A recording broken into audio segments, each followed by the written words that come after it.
Good morning, everyone. Today is Monday, March 16th, 2026. I'm coming to you guys with another video. We're just gonna, what is the word? We're just gonna pick up where we left off. We left off in Matthew, I believe, Matthew 18. I forgot which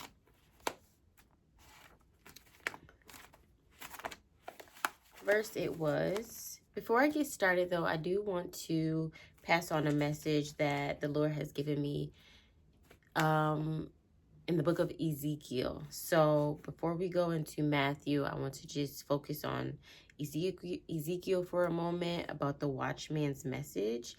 I'm just going to read it, and I just want you guys to take heed to it. I'm not going to add any commentary because it's pretty plain and simple. If you guys have any questions regarding what it may mean, please comment down below and share this video for other believers and unbelievers to hear and see. So we're in Ezekiel 33:10 right now, the watchman's message. Actually, let me go back a little bit because let me give some background, all right? Ezekiel was called as a watchman from the Lord. And God is saying that if you do not warn these people of their wickedness and to turn away from their wickedness, then you will be responsible for the death of their sins. And if you do tell them to repent and turn away from their ways, you will save yourself. Okay, that is the background of this message that God has given Ezekiel. Son of man, give the people of Israel this message. You are saying, our sins are heavy upon us. We are wasting away. How can we survive? This is the people of Israel saying that. Our sins are heavy upon us. We are wasting away. How can we survive? As surely as I live, says the sovereign Lord, I take no pleasure in the death of wicked people. I only want them to turn from their wicked ways so they can live. Turn from your wickedness. O people of Israel, why should you die? Son of man, give your people this message. The righteous behavior of righteous people will not save them if they turn to sin, nor will the wicked behavior of wicked people destroy them if they repent and turn from their sins. When I tell righteous people that they will live, but then they sin, expecting their past righteousness to save them, then none of their righteous acts will be remembered. I will destroy them for their sins. And suppose I tell some wicked people that they will surely die, but then they turn from their sins and do what is just and right. For instance, they might give back a debtor's security, return what they have stolen, and obey my life-giving laws, no longer doing what is evil. If they do this, then they will surely live and not die. None of their past sins will be brought up again, for they have done what is just and right, and they will surely live. Your people are saying the Lord isn't doing what's right, but it is they who are not doing what's right. For again I say, when righteous people turn away from their righteous behavior and turn to evil, they will die. But if wicked people turn from their wickedness and do what is just and right, they will live. O people of Israel, you are saying the Lord isn't doing what's right, but I judge each of you according to your deeds. Okay, so I'm just going to stick out one point because that's exactly what we're reading in Matthew today. For instance, they might give back a debtor's security, return what they have stolen, and obey my life-giving laws, no longer doing what is evil. If they do this, then they will surely live and not die.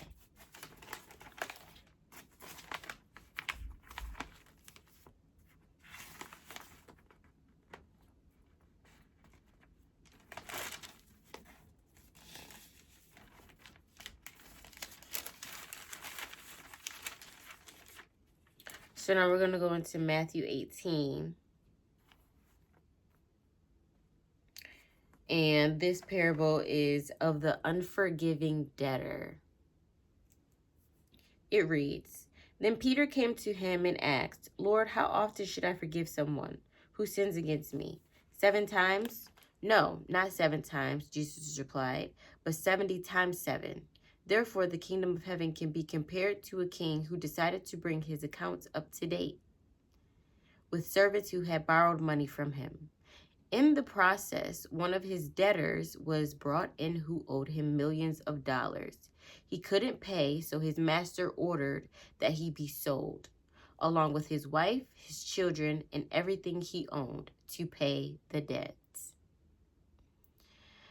But the man fell down before his master and begged him, "Please be patient with me, and I will pay it all." Then his master was filled with pity for him, and he released him and forgave his debt. But when the man left the king, he went to a fellow servant who owed him a few $1,000s. He grabbed him by the throat and demanded instant payment. His fellow servant fell down before him and begged for a little more time. "Be patient with me, and I will pay it," he pleaded. But his creditor would not wait. He had the man arrested and put into prison until the debt could be paid in full. When some of the other servants saw this, they were very upset. They went to the king and told him everything that had happened. Then the king called in the man he had forgiven and said, "You evil servant, I forgave you that tremendous debt, but because you pleaded with me, shouldn't you have mercy on your fellow servant just as I had mercy on you?" Then the angry king sent the man to prison to be tortured until he had paid his entire debt. That's what my heavenly Father will do to you if you refuse to forgive your brothers and sisters from your heart. Moment of silence.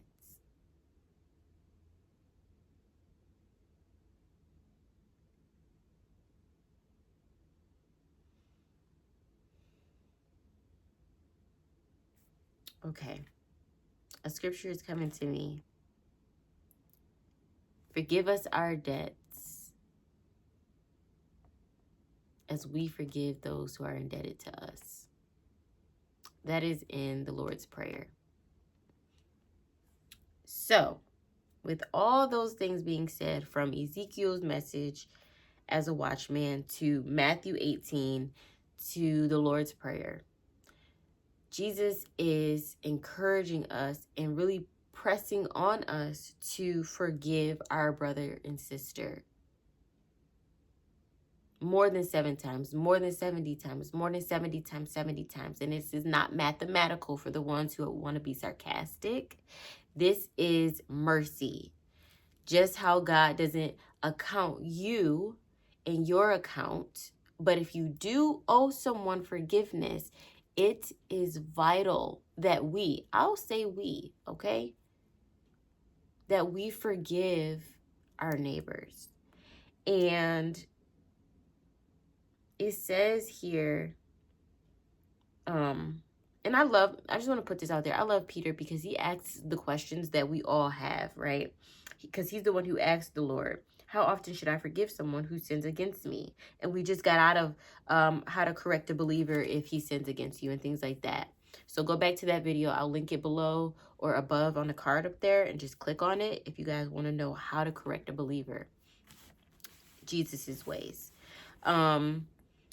And it says, "Therefore, the kingdom of heaven can be compared to a king who decided to bring his accounts up to date with servants who had borrowed money from him."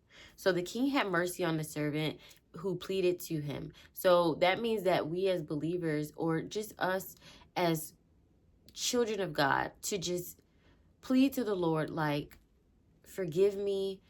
Thank you for forgiving me. I will show mercy unto other people because you're showing mercy to me. You're giving me grace. You're being patient with me. You're not taking away my family. I just ask that you just clear this debt, and thank you, Jesus, for paying the debt in full with your life. And thank you for rising again, for us to know that we are not praying to someone who is dead, but to someone who is alive and active, right? So this is a word for those of you who are not forgiving from your heart, but just with your words. When you forgive from your heart, your actions go just as quickly as your words came out of your mouth. I forgive you. Now, that's an action word now. How do you forgive someone? You still show up how you did before. You still speak to them with a, what's the best word to use?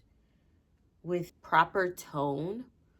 You don't seek revenge on them as a person with an unforgiving heart would do, wishing bad on that person.